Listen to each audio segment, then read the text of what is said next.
رادیوی دنجی گله.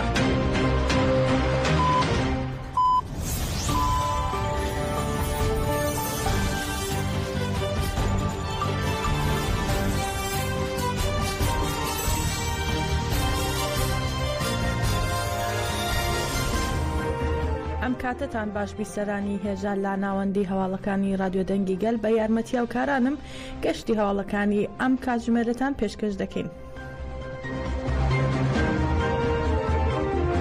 پارێزەرانی ڕێبەری گەلی کورد عەبدوڵڵا ئۆجەلان داواکاریکی نوێیان بە مەبەستی دیدار پێشکەش کرد. هەریەکە لە چەنگێزی و ڕەکلی عومران ئەمەکچی، شۆزار ئاکیپا و ئیبراهیم بیرمەز لە پارێزەرانی نووسینگەی یاسایی سەدا بۆ ئەوەی بتوانن دیدار لەگەڵ ڕێبەری گەلی کورد عەبدوڵڵا ئۆجەلان ئەنجام بدەن. سەردانی هەریەکە لە داواکاری گشتی کۆماری بورسا و بەڕێوەبەرایەتی زیندانی ئیمراڵیان کرد. لە هەمان کاتیشدا پارێزەران بۆ ئەنجامدانی دیدار لەگەڵ زیندانیانی دیکەی ئیمراڵی هەریەکە لە عومەر خێری کۆنار، حامڵی یەڵدرم و وەیسی ئاکتاش ئەنجام بدەن. سەردانی هەریەکە لە داواکاری گشتی کۆماری بورسا و بەڕێوەبەرایەتی زیندانی ئیمراڵیان کرد.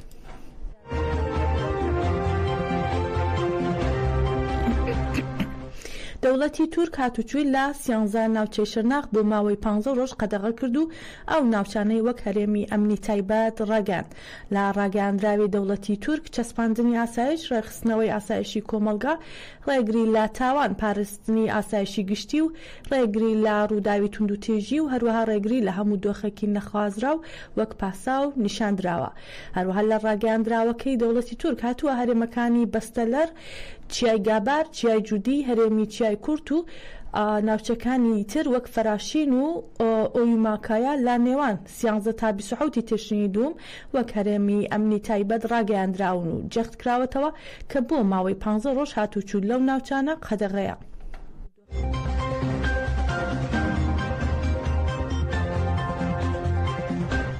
هەپەگا ڕایگەیان لە چالاکی گەریلاکانی ئازادی کوردستاندا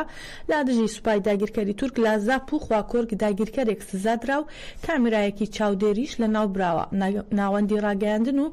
چاپەمەنی هێزەکانی پاراستنی گەل هەپەگا لەبارەی چالاکیەکانی گەریلا و هێرشا داگیرکاریەکانی دەوڵەتی تورک و بەکارهێنانی چەکی قەدەغەکراوی کیمیایی لە دژی گەریلاکانی ئازادی ڕاگەیاندراوێکی بڵاو کردەوە. لە ڕاگەیاندراوەکەی هەپەگەدا هاتووە گەریلاکانی ژاستار و هەپەگا لە ڕۆژانی تا دەی تشرینی دوم 5 چالاکیان لە دژی سوپای تورک لە گۆڕەپانی بەرخۆدانی گردی ئامێدی و بەهار لە هەرێمی شەهید دەلیلی ڕۆژاوای زاپ و گرتی شەهید هێمن لە هەرێمی خواکۆرگ ئەنجام داوە. هەپەگە ڕاشی گەیاندووە لە ئەنجامی ئەو چالاکیانەی گەریلادا داگیرکەرێک سزادرا و لە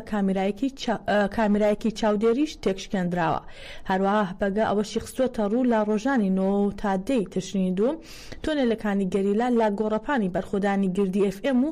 جوودی لە هەرێمی شەهید دەلیلی ڕۆژاوای زاپ دووجار بە تەقەمەنی قەدەغە کرا و بردومان کراون و لە 27 تشرین یەکەم لە هەرێمی هەفتانین گۆڕەپانی پەرەخ 8 جار بافرۆکەی شەڕکار بردومان کراوە. هەپەگە باسی لەوەش کردووە لە ڕۆژانی 8 تا 11 تشرینی دوم لە هەرێمی خواکۆرگ گۆڕەپانەکانی بەرخۆدانی خنێرەی سەر و قەلا، سنێن، شەهید شەریف لە هەرێمی گارە گۆڕەپانەکانی شەکەفتیا، سێدارەی دەشتی کافیا، شاخی زەنگیل، بێبادی، سیسەر، میرانی لە هەرێمی مەتیناش گۆڕەپانەکانی بەرخۆدانی سەری مەتینا دەرگەلێ، هەروەها لە هەرێمی شەهید دەلیلی ڕۆژاوای زاپ گۆڕەپانەکانی بەرخۆدانی گردی ئامێدی و گردی جوودی باگشتی 32 جار بافرۆکەی شەڕکەر بردومان کراون. هەروەها لە 9 دەی تشرینی دوم لە هەرێمی شەهید دەلیلی ڕۆژاوای زاپ گۆڕەپانەکانی بەرخۆدانی گردی جوودی و گردی بەهار 8 جار بە هێلیکۆپتەری هێرشبەر بردومان کراون.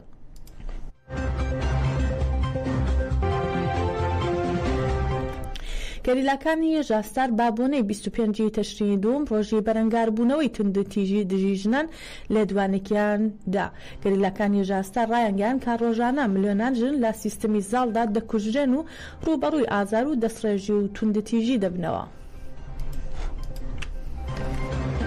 ببونه نزبون روز 25 مرداره که روز تکوشنا لهمبر شدت لسر جنه ام جوه که شهروان نیجستر به دومداری تکوشنا خواه آل سر چیان کردستان واته و روز مزنتر دکن تکوشینا کل همبری ذهنیت ظلم سالارته مشاندن ام به شر خوی لهمبری داگیرکریه ام دبینن ایرو لهر در جهانه دسری دل والاتن کوج خوره دبیجن دموکرات و موافقین ناز دکن لوی درید بن فکرنا هری پولیتیکو برخستن کری لهمبری جن روزانه تنکرن کو ادی نورمال وردیتن بردوزی ربرا پو اپ پولیتیکان کریتو لیستوکن کو به هزاران سالان دبن ناو سخته دل سرجن دهاتن مشاندن دشفره کر ریکا تکوشینا جن آزاد جبو من جنان نقاش کر دوی ریکده ارتش جن آزاد هات اواک به هزا پرسنا خویا جوهری دنا و هر قدا جیان و شرده امرول پیشنگتی دیگرین سرمله خو به وی الوستا خو ام د خازن جبو همو جن جهانه مزنهای خو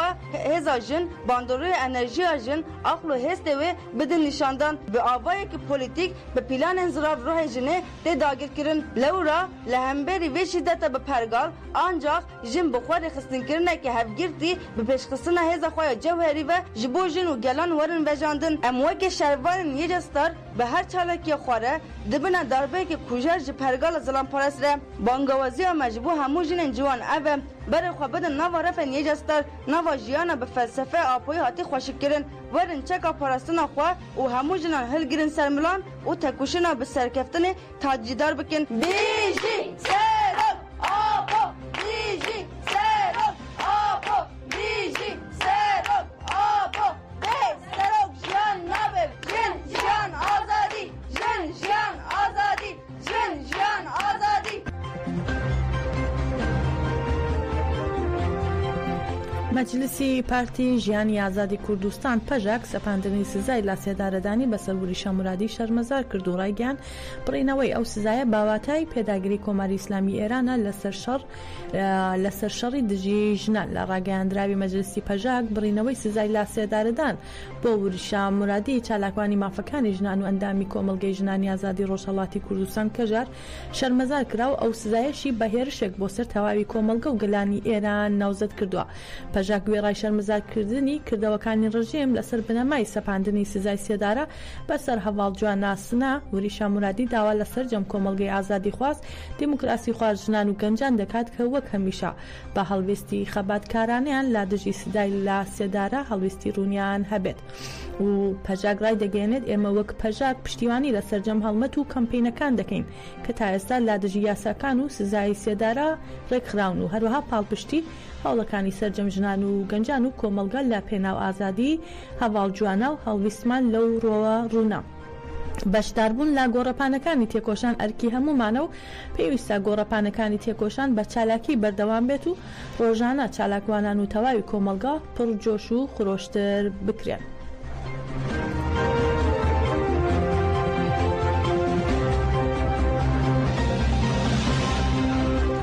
لە چوارچێوەی چالاکی و ناڕزایەتیەکاندا لا دژی دەست بە سەرداگرتنی ئیرادە و دانانی قەیوم لە شارەوانیەکانی مردین ئێلحوڕەها لە گەڕەکی جوودی لە ناوچەی جەزیری شەرناق گەنجان ڕژانە شەقامەکان و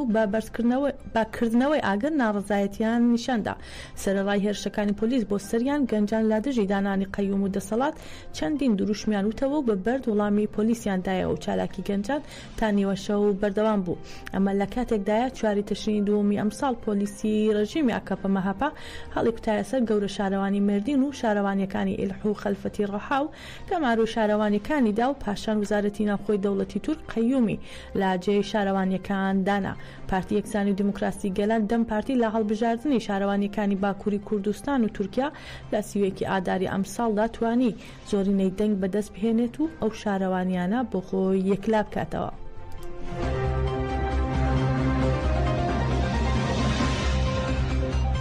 تا ئێستا پەرلەمانی عێراق دوو خوێندنەوەی بۆ هەمواری یاسای باریکەسی کردووە و هەرچەندە دانیشتن بۆ خوێندنەوەی سێهەمیش چەندین جار ئەنجام درراوە بەڵام باهۆی ڕێک نەکەوتن و کێشە سیاسیەکانەوە لە نێوان کورد عەرەبی سوننە و شیعەکان دانیشتنەکان دواخراون. با خوێندنەوەی سێهەمیش هەمواری یاساکە دەچێتە بواری جێبەجێکردنەوە. ئەمەش ناڕزایەتی ناوخۆی و نێودەوڵەتی بە دوای خۆیدا هێناوە و لەو بارەیەوە چالاکوانانی بواری مافەکانی ژن لا سلێمانی دەڵێن بە هەموارکردنەوەی خەباتی ژنان بەو هەموارکردنەوە خەباتی ژنان بەرەو دواوە دەگەڕێتەوە و کاریگەری خراپی لەسەر کۆمەڵگا دەبێت. بەنسبەت یاساکەوە ئێمە وەک ژنان لە هەرێمی کوردستانە لە ساڵی 92 لە دوای پێکهێنان و حکوومەت و پەرلەمان یەکێک لەو هەوڵانە ئەو هەنگاوانە بۆمان ناوە هەموارکردنی یاسای باریکەسێتی خۆمان بۆ چەند جار یەکجار هەموار کراوەتەوە چەندین یاسا و بڕیاری تر دەرچوونەوەنە یاسای تونند و تیژی خێزانی هەروەها یاسای باریکەسێتی لە ساڵی 2008 دیارە ئەوەی کە ئێستا لەناو ئەو هەموارە یاوەکو وەرەقەیەشی عمل کە کاری بۆ ئەکرێت لە هەموارکردنی یاساکە لە پەرلەمانی عێراق و لەوە من پێم وایە پێش هەموو شتێ ئەمە بۆچوونێکی سیاسیە دەستێکی سیاسی لەسەرەوەیە ئەگینە ئەگەر ئەو هەموارە تێپەڕێ یا هەموار بکرێتەوە ئەو یاسایە من پێم وایە ئێمە ئەگەڕێنێتەوە بۆ ساڵانی سەرەتای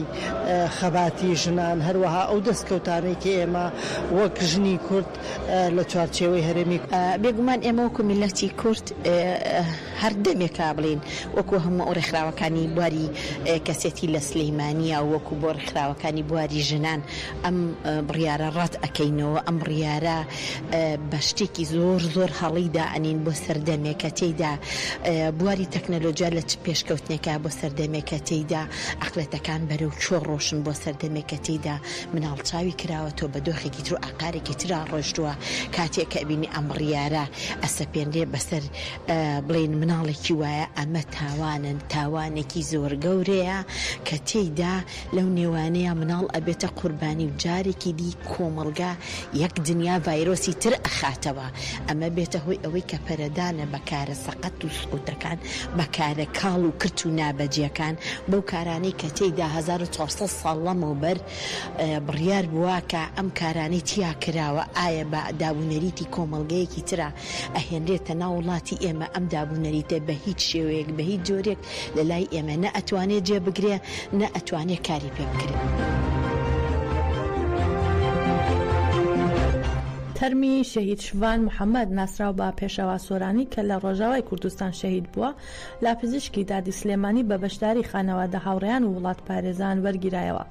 دوای بە خاکسپاردنی تەرمی شەهید وهاب ئەحمەد ئەندامی کۆمیتەی شەهیدانی باشووری کوردستان پاسی لە تۆی کۆشان و بوێری ئەو شەهیدە کرد و وتی کاتێک تەواوی ڕۆژاوای کوردستان و کۆبانی لەژێر مەترسیدا بوو وەک گەنجێک لە باشووری کوردستانەوە لەگەڵ گروپێک خۆبەخش بەشداریان لا تێکۆشان بۆ ئازادی لەو بەشی کوردستانە کردو بۆ ئەوەی ئەو هێزانەی باخوێنی گەلەکەمانتین و تێکیان بشکێنن. دواتر ئەبوبەکر مەجید لەسەر ناوی بنەماڵی شەهید وتەی پێشکەش کردووتی شەهید شوان نەک تەنیا بۆ بنەماڵەکەی بەڵکو تێکۆشەرێک بوو بۆ هەموو گەلی کورد و جیهان و شەهیدبوونی خسارەتی گەورەیە بۆ هەموو ئازادی خوازان و جیهان. دوای ئەوەی کە هێرشەکانی دەوڵەتی داگیرکەری تورک و چەتەکانی وەسەر ڕۆژاوای کوردستان زیادی کرد لە هەوڵی داگیرکردنی ئەو بەشی کوردستان دابوون شەید پێشەوا سۆرانی بە زۆی خۆی دەگەێنێتە ڕۆژاوای کوردستان و سنوورە دەستکردەکان هەڵدەوەشێنێتەوە. دوجار بەهۆی ڕووداوێکی نەخوازراوە لە نۆی شوباتی ساڵ 2020 لە کۆبانی شەهید دەبێت.